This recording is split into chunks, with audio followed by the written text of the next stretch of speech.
Hello friends, कैसे आप सभी लोग। आज एक बहुत ही शानदार ट्रिक लेके आया हूं। ट्रिक क्या है, सारी चीजें मैं आपको समझाऊंगा। एक नंबर आपका फिक्स हो जाएगा, चाहे आप क्लास 10th में हैं या क्लास 12th में हैं। इस वीडियो से आपका एक नंबर फिक्स हो जाएगा। हरिवंश राय बच्चन की रचनाएं जो आपके बोर्ड एग्जाम में पूछी जाएंगी, उन सभी की एक बहुत ही जबरदस्त ट्रिक लेके आया हूं। तो वीडियो पूरा देख लेना, क्योंकि सारी चीजें आपको ट्रिक से समझ में आ जाएंगी, फिर प्रॉब्लम नहीं होगी। पूछा जाता है ना, दो चट्टानें किसकी रचना है, क्या भूलूं क्या याद करूं, किसकी जो है रचना है, मधुबाला किसकी रचना है, मधुशाला किसकी रचना है, नीड़ का निर्माण फिर के लेखक कौन है। कंफ्यूज होते हैं बच्चे जब बोर्ड एग्जाम में इस तरह से क्वेश्चन छपता है, तो वहां पर उनको प्रॉब्लम होती है, क्योंकि ऑप्शन इस तरह से एग्जामिनर रख देता है कि बच्चे कंफ्यूज होते हैं और गलत करके चले जाते हैं। इसलिए एक बहुत ही शानदार और जबरदस्त ट्रिक लेके आया हूं सिर्फ आपके लिए। आपको बस इस वीडियो को देखना है और सारी चीजें समझना, मेरी बातों को ध्यान से सुनना। हरिवंश राय बच्चन नाम तो सुना होगा, अरे वही नाम सुना है बच्चन, अमिताभ बच्चन के पिता श्री हरिवंश राय बच्चन जी, वही बच्चन जी हैं। देखो, इन्होंने हिंदी में बहुत योगदान दिया, साहित्य में बहुत ही ज्यादा योगदान था मेरे भाई। लेकिन वो सारी रचनाएं जो आपके बोर्ड एग्जाम में छपती हैं, जो आपके मतलब की है, समझ लेना। पहले नंबर पर है दो चट्टानें, दूसरे नंबर पर है क्या भूलूं क्या याद करूं, तीसरे नंबर पर है मधुबाला,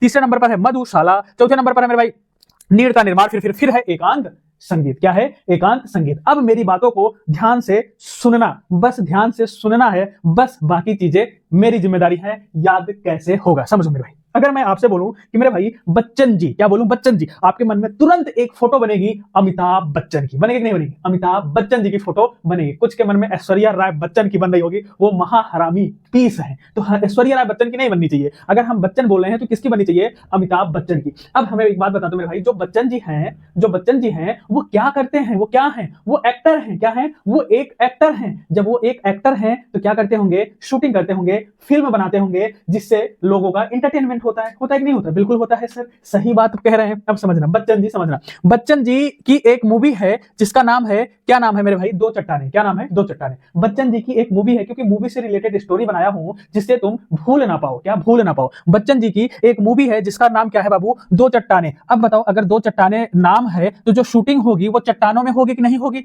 बताना मेरे भाई, होगी ना? तो चट्टानों में शूटिंग हो रही थी, मूवी का नाम है दो चट्टानें, और ये चट्टानें हमने बना दिया ना, चट्टानों के बीच में शूटिंग हो रही थी। बच्चन जी थे। क्या थे? बच्चन जी थे। और क्या हुआ मेरे भाई, उस मूवी में अगर बच्चन जी हैं, एक्ट्रेसेस भी होगी, हीरोइन भी होती। कितनी हीरोइन थी? दो थी। कितनी थी? दो थी। एक का नाम था बाबू मधुबाला। क्या नाम था एक का? मधुबाला। और दूसरे का नाम था क्या बाबू? मधुशाला। क्या था? मधुशाला। मूवी का नाम दो चट्टानें, एक्ट्रेसेस हीरोइन कितनी? दो हैं, मधुबाला और मधुशाला। अब समझना, दो चट्टानों के बीच में शूटिंग हो रही थी और मूवी का नाम भी दो चट्टान था। इसमें अमिताभ बच्चन जी फंस जाते हैं। क्या हो जाते हैं? अचानक फंस जाते हैं। और जब फंस जाते हैं तो एकांत में, यहां पर वो एकांत में होते हैं। कहां पर क्या होते हैं? एकांत में एक संगीत गुनगुनाते हैं। भाई मूवी है, हीरोइन है, हीरो है, तो गाना भी होगा। होगा कि नहीं होगा? एक संगीत, एक गाना भी है। संगीत क्या है? ध्यान से सुनना। क्या करना? ध्यान से सुनना कि गाना कौन सा है। बस इसी गाने पे आपको गाना बहुत ही जल्दी याद होता है ना। अब सुनना मेरे भाई, क्या था गाना? क्या था? क्या भूलूं क्या याद करूं, क्या भूलूं क्या याद करूं, मधुबाला की मधुशाला और नीड़ का निर्माण, फिर ये सब क्या है मेरे भाई? एकांत में संगीत। एकांत में गा रहे हैं। कौन गा रहा है? बच्चन जी। कौन? बच्चन जी। तो समझ गए ना, मूवी का नाम दो चट्टानें, गाना क्या था? क्या भूलूं क्या याद करूं, और एक्ट्रेसेस कितनी थी? मधुबाला और मधुशाला। दोनों को याद करना है, किसको भूलूं, और नीड़ का निर्माण, फिर एकांत संगीत। अब इससे रिलेटेड आपके पेपर में छपेगा तो तुम सही कर लोगे। ट्रिक अच्छी लगी है? कमेंट करके बताएं, शेयर करें और लाइक करें, सब्सक्राइब फॉलो कर लीजिए। Thank you.